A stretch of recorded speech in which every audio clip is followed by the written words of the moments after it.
നമസ്കാരം സുഹൃത്തുക്കളെ. ഇന്ന് ഞാൻ അമ്പലക്കടവ് വഴി പോയപ്പോൾ കണ്ടതാട്ടോ. അപ്പോൾ അവിടെ എന്ന് പറഞ്ഞാൽ ഒരു കാളപൂട്ട് മത്സരം നടക്കുന്നുണ്ട്. അപ്പോൾ ഞാൻ ഫസ്റ്റ് അത് കണ്ടപ്പോൾ പറഞ്ഞാൽ ഇവിടെ എന്തോ വേറെ കല്യാണം, ഇന്നിപ്പോൾ ഞായറാഴ്ചയാണ്, അപ്പോൾ കല്യാണം എന്തെങ്കിലും ഉണ്ടാവുന്നില്ല. സ്റ്റാർട്ടിങ്ങിൽ അങ്ങനെ കുറച്ച് ആളുകളെ കണ്ടു. പിന്നെ അവിടെ ആ കാളപൂട്ട് കണ്ടത്തിൻ്റെ അടുത്തൊക്കെ എത്തിയപ്പോൾ ജനങ്ങളെ കൊണ്ട് കളി, ജനവലി എന്നൊക്കെ പറയുന്നത്, അത്രത്തോളം ജനങ്ങൾ. അപ്പോൾ നമ്മൾ ഫസ്റ്റ് കണ്ടില്ല ഒരു ട്രോഫിയാണ് ഈ സമ്മാനഹർഹർക്ക് കൊടുക്കുന്നത്. നമ്മളൊക്കെ ഒരാളെ ഹൈറ്റ് ഉണ്ടാവും. അത് ഞാനും ഫാമിലിയും കൂടിയാണ് അവിടെ പോയത്. അവിടെ എത്തിയപ്പോൾ ഒരു 3 മണിയൊക്കെ ആയിക്കണം കേട്ടോ. ഇപ്പോൾ ഞങ്ങൾ ഇങ്ങോട്ട് അവിടെ ചെന്ന് കാളപൂട്ട് മത്സരത്തിലൊക്കെ ചെന്ന് അവിടെ കുറച്ച് ആളുകളെ പരിചയപ്പെട്ടപ്പോൾ അവരൊക്കെ രാവിലെ ഒരു 7:30 മണിക്ക് ഈ സംഭവം സ്റ്റാർട്ടാക്കിയിരുന്നത്. അപ്പോൾ അവർ 10 മണിയൊക്കെ ആയപ്പോൾ എത്തിയതാണ്.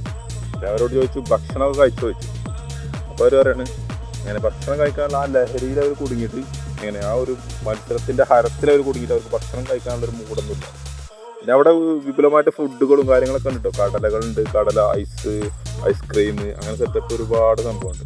ജീവിതത്തിൽ നമ്മൾ എങ്ങനെ പറയുക, ഒരു കാളമുട്ട് മത്സരം എന്ന് പറഞ്ഞാൽ ഞാൻ ജീവിതത്തിൽ ഫസ്റ്റായിട്ട് കാണാം. അപ്പോൾ നിങ്ങൾക്ക് പറഞ്ഞാൽ ഇങ്ങനെ ഒരു ചാൻസ് കിട്ടാൻ മിസ്സാക്കരുത്. കാരണം ജീവിതത്തിൽ നമുക്ക് ഈ ഒരു അവസരം പിന്നെ കിട്ടില്ല. കാരണം അത്രത്തോളം ഒരു ഹരൻ്റെ സംഭവമാണ്. നമ്മൾ ക്രിക്കറ്റോ അല്ലെങ്കിൽ ഫുട്ബോളോ പോലെ അല്ല ഈ മത്സരം. അത്രത്തോളം ഹരം നൽകുന്ന മത്സരമാണ്. പിന്നെ എനിക്കെന്തോ ഒരു ഭാഗ്യം കൊണ്ട് ഞാൻ കണ്ടു. കാരണം പിന്നെ ഈ മത്സരത്തിൽ പറഞ്ഞാൽ ഇപ്പോൾ ഈ മുന്നിലൊക്കെ നിൽക്കുന്ന ആളുകളുണ്ടല്ലോ, അപ്പോൾ അവരൊക്കെ പറഞ്ഞാൽ ഈ കാള പോണ സമയത്ത് തൊട്ടും തല താത്തിയിരിക്കണം. കാരണം ചാളിവെള്ളം തെറിക്കും. പിന്നെ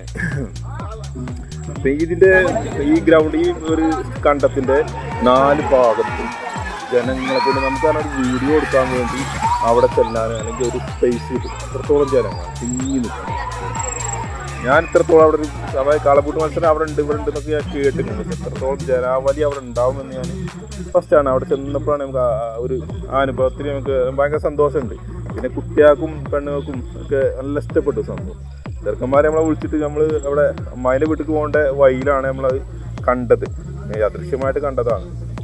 അപ്പോൾ കുട്ടികളൊക്കെ നമ്മൾ വിളിച്ചു പോര് പറഞ്ഞു. ഓല് പോരുന്നില്ല.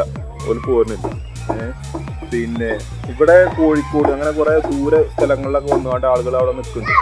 പിന്നെ 80 സെറ്റ് കാളകളാണ് ഈ മത്സരത്തിൽ ഉണ്ടായിരുന്നത് കേട്ടോ. ഇന്ന് സെമി ഫൈനലാണ്. ഇപ്പോൾ ഇതിൽ ഒരു ഡേറ്റ് ഒക്കെ തെറ്റിയിട്ട് 10-ാം തീയതി മുതൽ ഇവിടെ വെയിറ്റ് ചെയ്യുന്ന ആൾക്കാരുണ്ട് ഈ മത്സരത്തിന് വേണ്ടിയിട്ട്.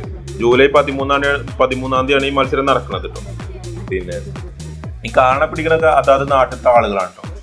പിന്നെ കാളപ്പൂട്ടിലെ ഹീറോ പറഞ്ഞാൽ കാളമുട്ടുകാരനാണ്. അയാളെ മുഖത്തെ എക്സ്പ്രഷനൊക്കെ കാണുമ്പോൾ കാളമുട്ട് പറഞ്ഞാൽ നമ്മളെ രോമങ്ങളൊക്കെ എണീറ്റു. അത്രത്തോളം ഭയങ്കര ഹരം കൊള്ളിക്കുന്ന ഒരു സംഭവമാണ്. പിന്നെ ഈ കാളമുട്ടിലെ മത്സരത്തിൽ പറഞ്ഞാൽ നിയമങ്ങളൊന്നും എനിക്ക് വലുതായിട്ട് അറിയില്ല. ഇതിലൊരു ട്രാക്ക് ഉണ്ട് ഇങ്ങനെ ചുറ്റുപാടും. അതിൻ്റെ ഉള്ളിൽ ഏറ്റവും കുറഞ്ഞ സെക്കൻഡ് ഓടുന്ന കാളയാണ് വിജയി. ട്രാക്കിൻ്റെ പുറത്തു കൂടി ആരെങ്കിലും ഓടുകയാണെങ്കിൽ, ഈ കാളകൾ ഓടുകയാണെങ്കിൽ ഒരു ചാൻസ് കൂടി അവർക്ക് കൊടുക്കും. പിന്നെ കാളപ്പൂട്ടിനെ പറ്റി കൂടുതൽ അറിയുന്ന ആളുകൾ കമൻറ്റിൽ അറിയിക്കണേ. ഇഷ്ടപ്പെട്ട വീഡിയോ ലൈക്കും കമൻറ്റും സബ്സ്ക്രൈബൊക്കെ ചെയ്യണേ. പിന്നെ എന്താ പറയുക, ഈ കാളയിൽ ഇതിൽ വിജയിക്കുന്ന കാളക്ക് മോഹവിലയാണ്. എത്ര വില കൊടുത്താലും എത്ര വില പറഞ്ഞാലും അത് മേടിക്കുന്ന ആളുകൾ അവിടെ വെയിറ്റ് ചെയ്തു.